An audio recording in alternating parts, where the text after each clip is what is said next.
ஜல்லிக்கட்டு வீரனுக்கு இயற்கையிலேயே தைரியம் இருந்தால் தான் இதுக்கு வர முடியும். இந்த தைரியத்தை எப்படி வளர்க்குறது? இந்த மாதிரி விளையாட்டு சேர்றதுக்கான முக்கியமான காரணம் என்ன? பக்கத்து வீட்டில் மாமா அவங்க மாடு வச்சிருந்தாங்க. ஓகே. அது காலையில் எந்திரிச்சா அது மூஞ்சில தான் முடிப்போம். ஓகே. அது நம்மளை பார்த்துட்டு எந்திரிச்சு நிற்கும். இந்த அளவுக்கு பெரிய ரிஸ்க் இருக்கிற ஒரு விளையாட்டுல போய் விளையாடணுமா, நீ போகாதப்பா அப்படின்னு உங்க அம்மா எப்போ அட்வைஸ் பண்ணியிருக்காங்களா? இல்லை, சேஃப்டி எங்களுக்கு சேஃப்டி வச்சாலும் எங்களுக்கு அடிப்படை தான் சார் செய்யும்.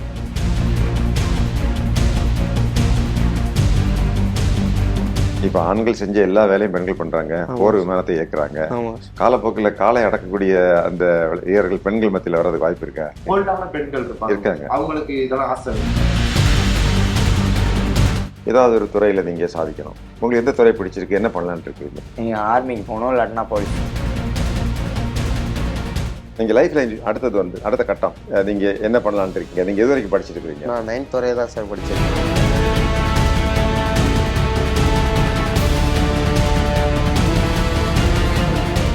வணக்கம். நம்மகிட்ட இன்னைக்கு முக்கியமான 3 விருந்தினர்கள் வந்திருக்கிறாங்க. 3 பேருமே இளைஞர்கள், 3 பேருமே ஜல்லிக்கட்டு வீரர்கள்.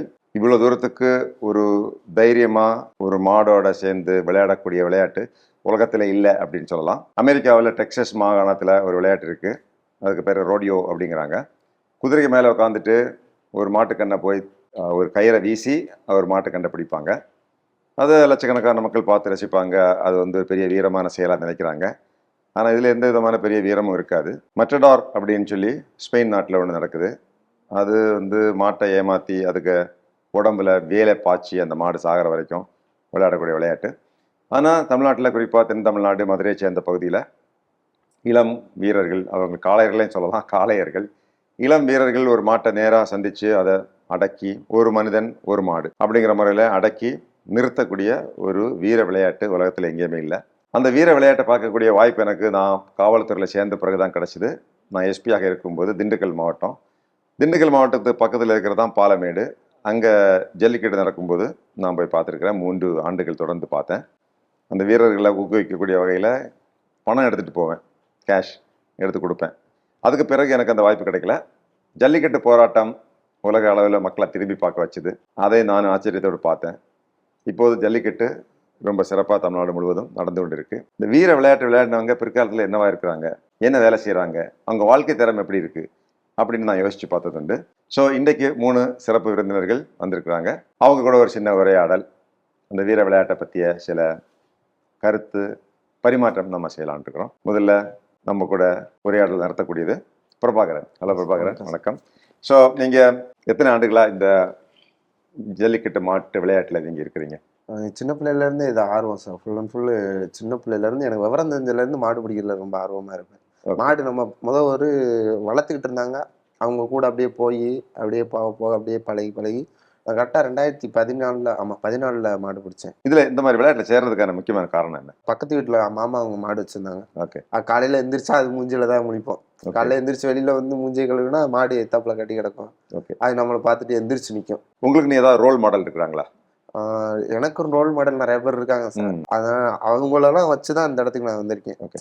நான் இதுவரை ஒரு 15 ஊரில் ஃபர்ஸ்ட் சிறந்த மாடு முடிவர்னு வாங்கியிருக்கேன். தமிழ்நாட்டை பொறுத்த வரைக்கும் பாலமேடு, அலங்கநல்லூர், அவனியாபுரம்.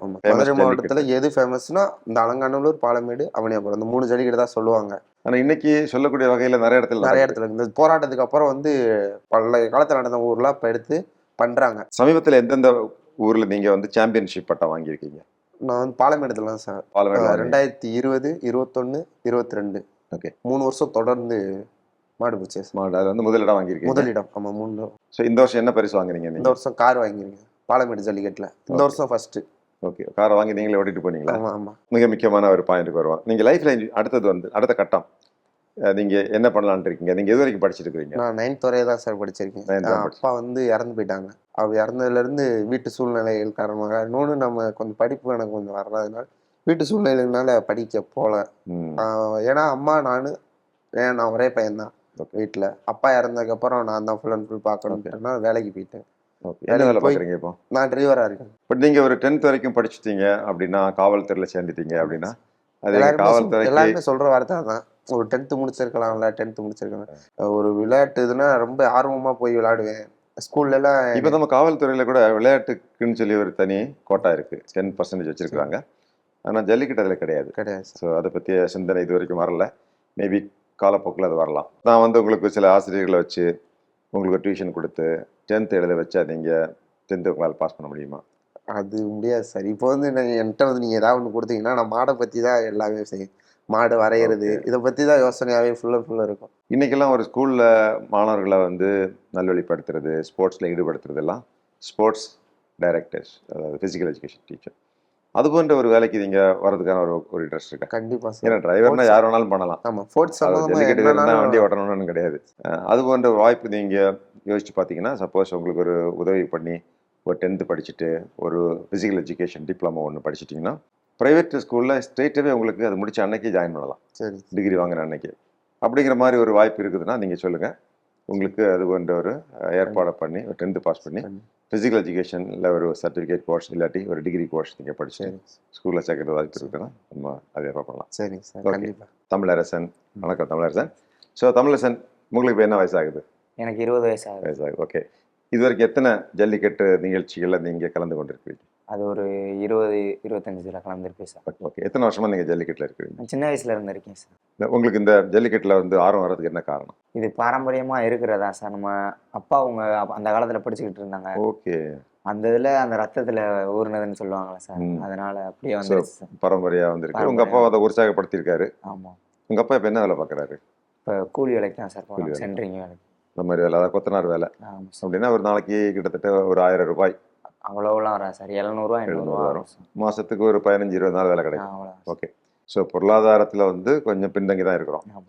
ஸோ இது வரைக்கும் முக்கியமாக நீங்கள் வின் பண்ண அந்த ட்ராஃபிஸ் இதெல்லாம்? பாலமேடு ஜல்லிக்கட்டில் 2 வருஷம் சிறந்த வீரர்னு வாங்கியிருக்கேன் சார். ஓகே. அது மணிக்கு இப்போ முதலமைச்சர் முத ஸ்டேடியம் வச்சுருக்காங்க, மைதானம் அமைச்சு. அந்த இடத்துல முத செகண்ட் ப்ரைஸ் வின் பண்ணியிருக்கேன் sir. Okay. First time government வந்து ஒரு பெரிய ஜல்லிக்கட்டு மைதானம் அமைச்சு பிரம்மாண்டமான விழா எடுத்து தமிழ்நாடுல 7-8 கோடி மக்கள் பார்த்துட்டு இருக்கும்போதே நீங்கள் விளையாடி வின் பண்ணி 2.5. ஓகே. அதில் என்ன பரிசு கொடுத்தாங்க உங்களுக்கு? அங்கே வந்து 75,000 காசும் ஒரு பைக்கும் கொடுத்துருக்காங்க சார். ஓகே. ஓகே. உங்களுக்கு வந்து மக்கள் மத்தியில் இருக்கக்கூடிய அந்த செல்வாக்கு, அதை பற்றி எப்படி ஃபீல் பண்ணுறீங்க? எல்லா இடத்துலையும் போனால் அந்த தமிழ் அண்ணன் வந்துட்டாங்க, தமிழ் தம்பி வந்துட்டாங்க. நான் இருக்கிறதுலேயே நான் சின்ன பையன், தம்பின்னு தான் எல்லாருமே சொல்லுவாங்க. நான் வயசு இல்லை சார், 20 வயசு தான். இப்போதான் 20 ஸ்டார்ட் பண்ணியிருக்காங்க.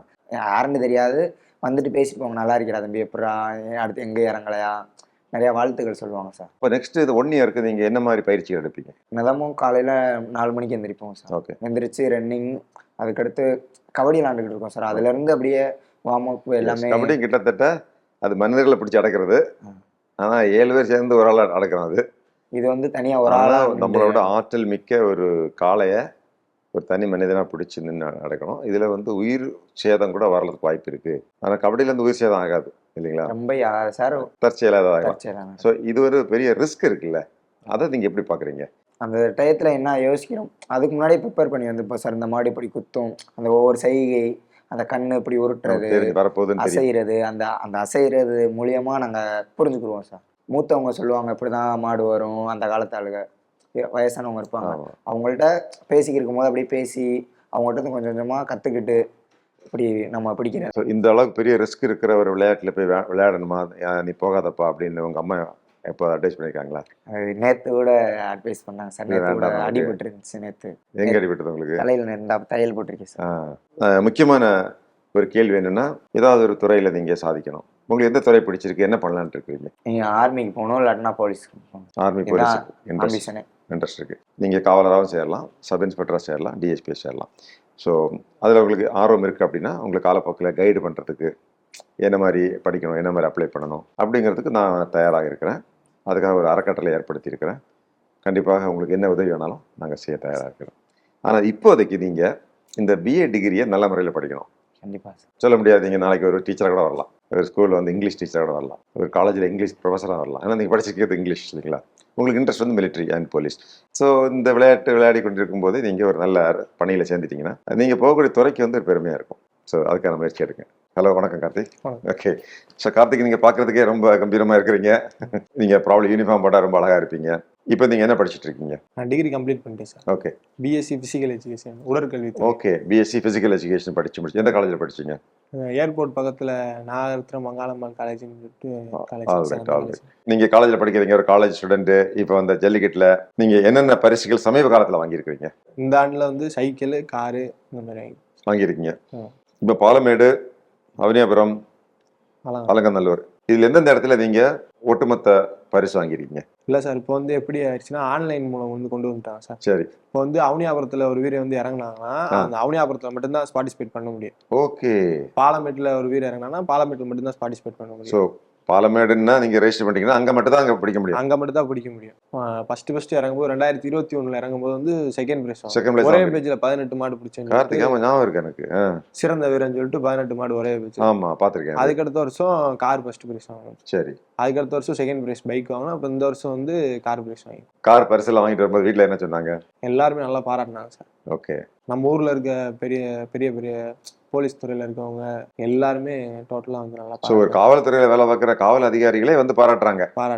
அப்ப இந்த ஊரை பொறுத்த வரைக்கும் ஒரு ஜல்லிக்கட்டு அதுல கலந்து கொண்டு ஒரு மாடை அடக்கி போன வீரர்களே முதல் வீரனா வந்திருக்குங்கிறது ஒரு பெரிய சாதனையா தான் மக்கள் விரும்புறாங்க. காலேஜ் வரும்போது எப்படி இருந்தது? காலேஜ்ல வந்து நண்பர்கள் மற்ற ஸ்டூடெண்ட்ஸ் எல்லாம் என்ன மாதிரி உங்களை ட்ரீட் பண்ணாங்க? எல்லாம் நல்லா மரியாதை கொடுப்பாங்க சார். சார்ல இருந்து மேம் எல்லாருமே நல்லா மரியாதை கொடுப்பாங்க. அந்த காலேஜ் ஓனர் போது நல்லா பேசுவாங்க. ஓகே.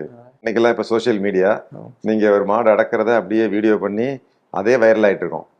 உங்களுக்கே தெரியாது, நிறைய பேர் யூடியூப் சேனல் வச்சிருக்கவங்க, அவங்க ஓன் ஃபேஸ்புக்கு வச்சிருக்காங்க, அவங்களே இந்த வீடியோவை போட்டு அதே ஒரு ஃபியூ மில்லியன் வியூஸ் போயிட்டு இருக்கோம். அப்போ உங்களை வந்து ஒவ்வொரு வீட்டுக்கு கொண்டு போய் சேர்ப்பாங்க. அவங்க நம்ம மேல ஒரு ஹோப் வச்சிருப்பாங்க சார் எல்லாரும். ஒரு ஜல்லிக்கட்டு வீரனுக்கு இயற்கையிலேயே தைரியம் இருந்தால் தான் இதுக்கு வர முடியும். சில ஆண்டுகள் அந்த விளையாட்டுல இருந்தாருன்னா ஆட்டோமேட்டிக்கா ஒரு தைரியம் வந்துடும் இல்லைங்களா? அப்போ இந்த தைரியத்தை எப்படி வளர்க்கறது? இந்த நிகழ்ச்சியை பார்க்குற இளைஞர்கள் நிறைய பேர் வந்து பயப்படுவாங்க. நம்ம இளைஞர்கள் நீங்க எப்படி அந்த பயத்தை போக்குறது அப்படின்னு சொல்றீங்க? சின்ன வயசுல இருந்து நம்ம வீட்டுல மாடு இருந்துச்சு சார். சரி. ஆமா, மாடு பார்த்தாலே அப்பா ஐயா எல்லாரும் மாடு வளர்த்தாங்க. அதே மாதிரி மாமா அண்ணன் எல்லாருமே பண்ணுவாங்க. அப்படியே சின்ன வயசுல இருந்தே எடுத்தோடனே பெரிய மாடு பிடிக்காம சின்ன சின்ன கண்டுகளா, அது 1 வயசு 2 வயசு இப்படி இருக்கணும் சார். ஒரு வயசு கண்டுகளா அப்படி பிடிச்சி அதுக்கப்புறம் தான் சார் பெரிய மாடு. தைரியம் என்பது ஒரே நாள் வளர்த்துக்க முடியாது. படிப்படியா சின்ன மாடை பிடிச்சு அதுக்கு அடுத்த மாடை பிடிச்சு கொஞ்சம் கொஞ்சமா பழகி ஒரு கான்பிடன்ஸ் வந்த பிறகு நம்ம எப்படிப்பட்ட மாடை வேணாலும் பிடிக்கிறதுக்கு முயற்சி பண்ணலாம். நானும் இந்த மாடு ஜல்லிக்கட்டு மாடு பிடிய ரொம்ப கூர்மையா கவனிக்கிறேன்.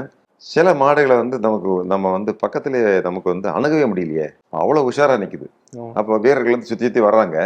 ஆனா அதே சில வீரர்கள் பிடிக்கிறாங்க. ஆனா கடைசி வரைக்கும் நம்மளை பிடிக்க விடாம சில மாடுகள் நிக்கல. இந்த மாடை வந்து சப்சிக்வெண்டா நமக்கு வந்து ஓடாம இருந்தா பிடிச்சிடலாமா? இல்ல சார், ஒரு மாடு வந்து ஒரு விதமா பிடிக்கணும் சார். இப்ப ஸ்பீடு மாடுன்னு இருக்கு சார். ஆமா, ஸ்பீடு மாடுனா நம்ம ரன்னிங் தேவை சார். ஓடிட்டே போயிட்டே இருக்கும். ரன்னிங் கொடுக்கணும் சார். நமக்கு கூட ஓடணும் சார். சுத்து மாடுன்னு நின்னுட்டு சுத்தம். ஆமா, வந்தோன்னு ஏதாச்சும் ஒரு சைடு சுத்திரும் சார். அப்போ வந்து நம்ம நின்று கேர்ஃபுல்லா பிடிக்கணும் சார்.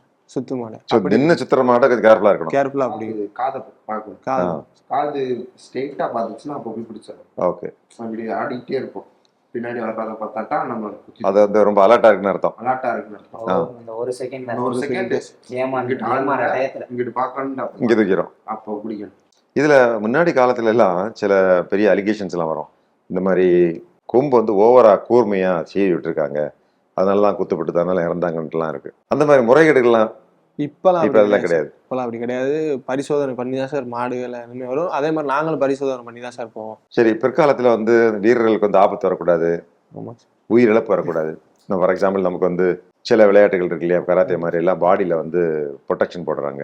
அந்த மாதிரி ஏதாவது இன்ட்ரடியூஸ் பண்ணா அது ஒரு நல்ல மூவ்மெண்ட். இல்லை சார், இது எந்த மாட்டினாலும் கண்டிப்பா காயம் ஏற்படி தான் சார் செய்யும். இல்லை சார், அது மெயினான இடம் மட்டும் வேணா வச்சுக்கிற அளவுக்கு அப்படி வேணா வச்சுக்கலாம் சார். இந்த கிட்னி இந்த அளவுக்குலாம் வச்சிருக்கலாம் சார். ராயல் இன்னர் போட்டுக்கலாம், அப்படி இதெல்லாம் வச்சுக்கலாம் சார். ஃபுல்லா கவர் பண்ண முடியாது. ஓகே, சரி. இன்னொரு விதமான ஒரு திங்கிங் இருக்கு. அதாவது இந்த மாடு பிடிக்கிறது எல்லாம் வந்து மிருகங்களை வதை செய்யற மாதிரி, குரூவல்டி டு அனிமல்ஸ். மாடு செயல்பாட்டாளர்கள், ஆக்டிவிஸ்ட், அவங்க சொல்றாங்க, இந்த பீட்டா இவங்கெல்லாம் தான் அந்த மாதிரி பிரச்சனை கொண்டு வந்தாங்க. ஸோ அவங்களுக்கு நீங்க என்ன விதமான பதில் சொல்ல விரும்புறீங்க? இல்ல சார், நான் மாடு பிடிக்கிறேன் சார். சரி. இப்போ என்கிட்ட மாடு இருக்கு சார். 4-5 மாடு வச்சிருக்கேன் சார். நானும் வச்சிருக்கேன். அவன் கூட பிறந்த தம்பி 2 பேர் இருக்காங்க. அவங்கள மாதிரி தான் சார் அந்த 5 மாடையும் பாத்துக்கிறாரு. மாமா எங்க அண்ணன் வந்து இறந்துட்டாங்க சார். அவங்க பேரை வச்சு நான் ஒருத்தமா அந்த மாடை பாத்துக்கிறேன் சார். ஆனா இந்த பீட்டா இவங்க சொல்றது என்னன்னா, மாட்டுக்கு வந்து இது ஒரு பெரிய சித்திரவதை, குருவல்டி. நம்மளும் மாடை பொறுத்த வரைக்கும் அதுக்கு எந்த விதமான ஒரு இம்சையும் நம்ம பண்றது இல்ல இல்லைங்களா? அதுக்கு ஒரு உடல் காயமோ அது எதிர்பாராத நிலைமை தான் சார். இப்போ ஒரு மாடு அவுத்து போயிருச்சுன்னா அந்த மாடு ஆப்போசிட்ல நின்றுச்சுன்னா ஒரு மாடு போய் எதிர்பாராதமா மோதுறதுனாலதான் சார் மாடுக்கு வந்து அது ரொம்ப அபூர்வமா தான் இருக்கு. ஆமா சார். மீதிபடி இந்த மனுஷன் வந்து இப்படி ஒரு மனுஷன் போய் ஒரு மாடை போய் திமில்ல போய் கட்டி பிடிக்கும் போது அதுக்கு எந்த விதமான உடல் ரீதியான பாதிப்பும் இல்ல, எலும்பு முறிவோ இல்லாட்டி அந்த மாதிரி ஒண்ணு இருக்கிறது வாய்ப்பே இல்லை. இன்னொன்னு இந்த கொம்புல வந்து குத்துறதுனால தான் நமக்கு உயிரிழப்புகளும் அந்த மாதிரி காயங்கள் ஏற்படுது. இந்த கொம்பு ஏதாவது ரப்பரோ இல்லாட்டி ஒரு பிளண்ட் ஆப்ஜெக்டை ஃபிக்ஸ் பண்ணி அந்த மாதிரி ஒரு ஸ்போர்ட்ஸ்ல ஒரு மாற்றங்கள் கொண்டு வந்தா இந்த உயிரிழப்புகளை நம்ம தடுக்கலாமா? அதை பத்தி நீங்க என்ன நினைக்கிறீங்க? இல்லை சார், அது வந்து எப்படின்னா மாடு குத்தும் காயப்படும் தெரிஞ்சுதான் அந்த இடத்துக்கே நம்ம போகிறோம். அந்த நீங்கள் சொல்கிற மாதிரி அந்த கவர் வச்சுருந்தோன்னா அது குத்துன ஒன்றாகாதுல அப்படின்ட்டு அசால்ட் ஆயிரும். பண்ணும்போது அந்த மாடு வளர்க்குறவங்களுக்கு ரொம்ப கஷ்டமாக இருக்கும். நம்ம மாடு பார்த்து பயப்படணும், பயத்துட்டு இன்னொன்று அந்த மாடு குத்தி தூக்கி போட்டால் அவங்க ரொம்ப சந்தோஷப்படுவாங்க மாட்டுக்காரங்க. அப்படின்னும் போது அதை அவ்வளோ செலவு பண்ணி ஒரு மாதத்துக்கு எப்படியும் ஒரு 3000 4000 கிட்ட செலவு பண்ணுவாங்க. இப்போ நீ ஒரு மாடு குத்திருச்சு, நான் ஒரு இடத்துக்கு போயில வீர தழும்புடா அப்படின்னு சொல்லி குத்தி பிடிச்சி என்னடா காயமா இருக்கு வீரத்தால காட்ட முடியாது. அப்புறம் இருக்காது. என்ன ஃபீல் பண்றீங்க சார்? மாடு குத்துனாத்தான் அந்த உயிரிழப்பு ஏற்படாது சார். மாடு முதிக்கும், ஒவ்வொரு தடவை அந்த 4 காலை கொண்டு அடிக்கும், அப்படிலாம் இறந்துருக்காங்க. இது வீரத்தோட அப்ப இருந்து பாரம்பரியமா நடக்கிறதுனால நம்மளுக்கு எந்த சேஃப்டி, எங்களுக்கு சேஃப்டி வச்சாலும் எங்களுக்கு அடிப்படை தான் சார் செய்யும். அந்த மாட்டுக்கு சேஃப்டி வச்சாலும் எப்படினாலும் அடிப்படை தான் சார் செய்யும். ஓகே, கார்த்திக் என்ன ஃபீல் பண்றீங்க? அந்த மாடு ஆக்சுவலி அது பிறவிலேருந்தே இப்போ அது ஷார்ப்பாக இருந்துச்சுன்னா அதுதான் சார் இப்போ ஜல்லிக்கட்டு பெனிஃபிட். ஏன்னா அந்த கூப்பியோ ஏதாவது வந்து அந்த டேப்போ ஏதாச்சும் அடிச்சா அது குத்தி ஏதாச்சும் மாட்டிக்கிறோம், இல்லைன்னா அவங்க சொன்ன மாதிரி ஊமக்காய் ஏற்பட்டது தான் சார் பின்னாடி ரொம்ப ப்ராப்ளம் ஆகும். அங்கனக்குள்ளே ஒன்றும் இல்லைன்னு சொல்லிட்டு நம்ம அசால்ட்டாக இருந்துருவோம் சார். இதே வந்து இப்போ ரத்தம் ஏதோ வந்துச்சுன்னா ரத்தம் வருது அப்படின்னு சொல்லிட்டு ஓடி போய் தைக்கிறது, இல்லை ஏதாச்சும் இறுக்கிமா கட்டிக்கிறது, அப்படி நம்ம போய் டக்குன்னு பார்த்துடலாம் சார், ஜஸ்ட் நோ இல்லை. ஸோ கொம்பில் வந்து ஒரு பிளண்டான ஆப்ஜெக்ட் வைக்கிறதுனால பெரிய அளவில் நமக்கு பாதுகாப்பு விஷயங்கள் வராது. இப்போ கொம்பை பார்த்து தான் சார் எல்லாமே வளருவாங்க, எல்லாருமே பயப்படுவாங்க. அந்த கொம்புலேயே இப்போ கொம்பு இல்லாத மாதிரி எல்லாரும் ஃபீல் ஆகி அப்படி எல்லாரும் இறங்கிடுவாங்க. கொம்பு இல்லாத மாதிரி ஃபீல் பண்ணா அசால்ட்டா இருந்துருவோம். ஆமா, நம்ம வந்து இந்த டெலிவிஷன்ல எல்லாம் பாக்குறோம், வீரர்களால பிடிக்க முடியாத ஒரு காளைய ஒரு ஸ்கூல் பொண்ணு வந்து அசால்ட்டா வந்து பிடிச்சிட்டு வீட்டுக்கு கூட்டிட்டு போறாங்க. கேர்ள்ஸ். ஸோ கேர்ள்ஸ் கூட இந்த மதுரை மாவட்டத்துல ஒரு பெரிய ஜல்லிக்கட்டு காளைய வந்து அவ்வளோ சர்வசாதாரணமாக அதை கயிறை கட்டி அப்படி கூட்டிகிட்டு போகிறாங்க.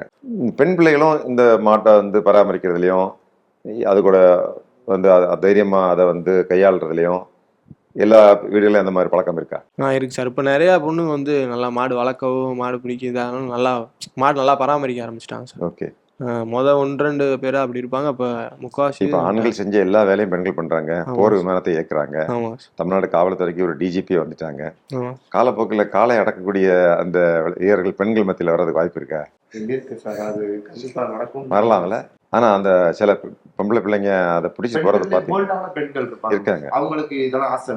ஸோ அந்த தைரியம் என்பது ஆண்களுக்கு மட்டும் உள்ளது இல்லை. 100 பேர்ல 50 ஆண்கள் தைரியமா இருக்கிறாங்கன்னா 50 பெண்களும் தைரியமா தான் இருக்கிறாங்க அப்படிங்கிறத இதுல காட்டுதா இல்லையா?